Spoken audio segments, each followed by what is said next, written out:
বন্ধুরা, আপনাদের মাঝে অসাধারণ একটি গল্প নিয়ে চলে আসলাম। গল্পটি না টেনে শেষ পর্যন্ত দেখুন।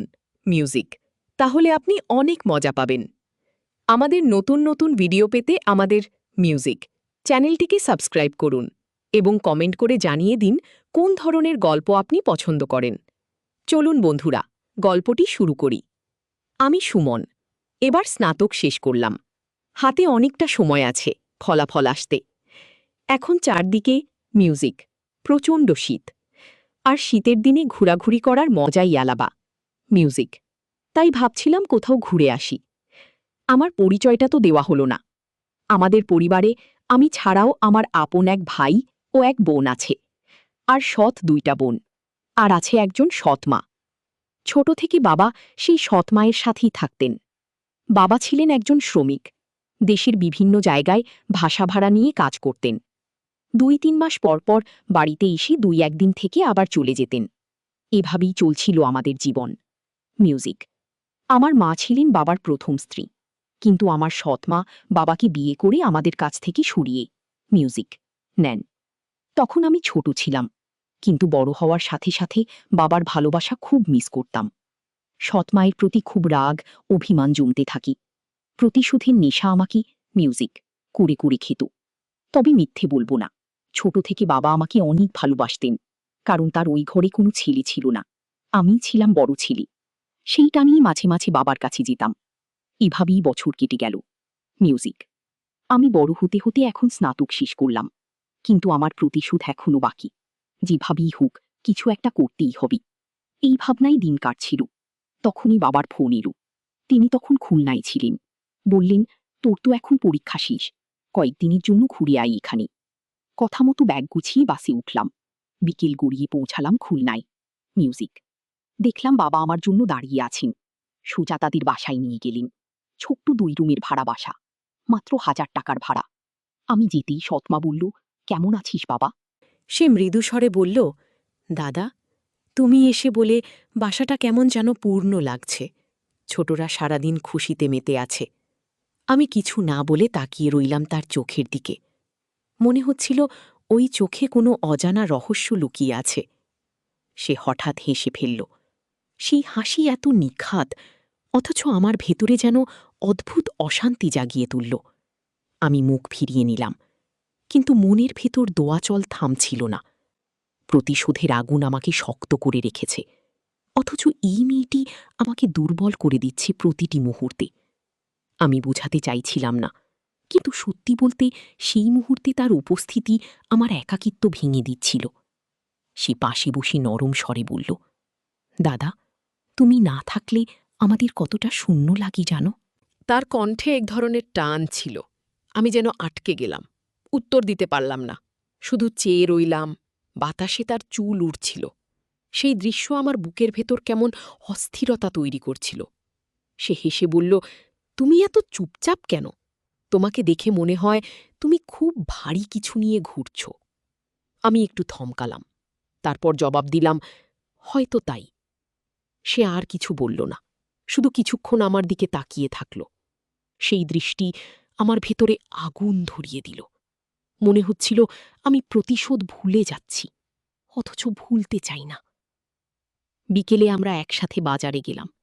ছোট শহরের রাস্তা, চারদিকে শীতের কুয়াশা, আর সেই কুয়াশার ভেতর দিয়ে তার সাথে পাশাপাশি হাঁটা আমার কাছে যেন এক অদ্ভুত অভিজ্ঞতা হয়ে গেল। সে মাঝে মাঝে এমনভাবে তাকাচ্ছিল, মনে হচ্ছিল তার চোখে লুকানো কোনো গোপন কথা আছে, যা সে বলতে পারছে না। আমারও ভিতরে ভিতরে এক অদ্ভুত রোমাঞ্চ কাজ করছিল। রাতে সবাই খাওয়া শেষে আবার ঘুমাতে গেল। আমি বারান্দায় বসে আছি, শীতের হাওয়ায় কাঁপছিলাম। হঠাৎ সে এসে গায়ে একটা শাল জড়িয়ে দিল। আমার গলা শুকিয়ে গেল। আমি কিছু বললাম না, শুধু তাকিয়ে রইলাম তার দিকে। সে ধীরে বলল, তুমি সবসময় এত একা একা কেন থাকো? চাইলে আমাকে সবকিছু বলতে পারো। আমি মুচকি হেসে বললাম, সব কথা বলা যায় না। কি? সে মাথা নিচু করে দাঁড়িয়ে রইল। সেই নীরবতা আমার বুকের ভেতর যেন অন্যরকম উত্তেজনা জাগিয়ে তুলল। মনে হচ্ছিল এই বাড়িতে আমি যতদিন থাকব ততদিন আমার প্রতিশোধ আর টানের দ্বন্দ্ব আরও বাড়বে। পরের দিন সকালে ঘুম থেকে উঠে দেখি ছোটরা স্কুলের জন্য প্রস্তুত হচ্ছে। বাসাটা হালকা রোদের আলোয় ভরে উঠেছে। আমি বারান্দায় দাঁড়িয়ে আছি, মাথায় হাজার চিন্তা, প্রতিশোধ, রাগ আর সেই অদ্ভুত টান। হঠাৎ বড় বোন পাশে এসে দাঁড়ালো, হাতে এক প্লেট নাস্তা। বলল, দাদা, তুমি খেয়েছ কি? আমি শুধু হালকা মাথা নাড়লাম।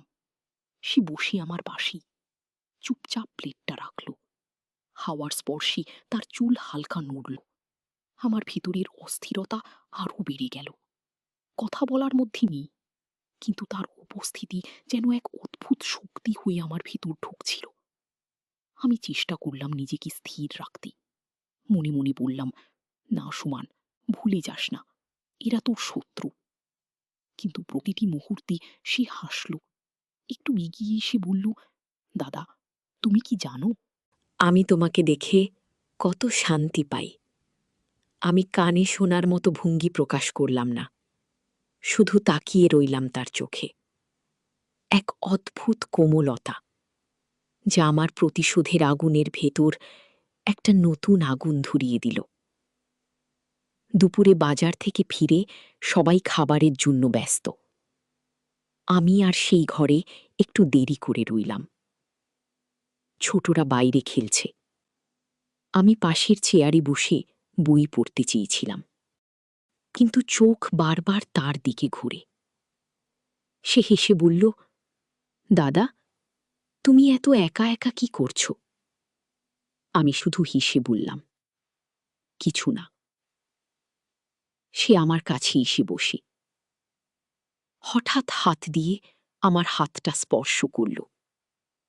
বুকের ভেতর অদ্ভুত একটা ধাক্কা, হৃদয় যেন থমকে গেল। আমি চেষ্টা করলাম চোখ নামাতে, কিন্তু পারলাম না। রাত গড়িয়ে এলো, সবাই ঘুমিয়ে গেছে। আমি বারান্দায় বসে আছি।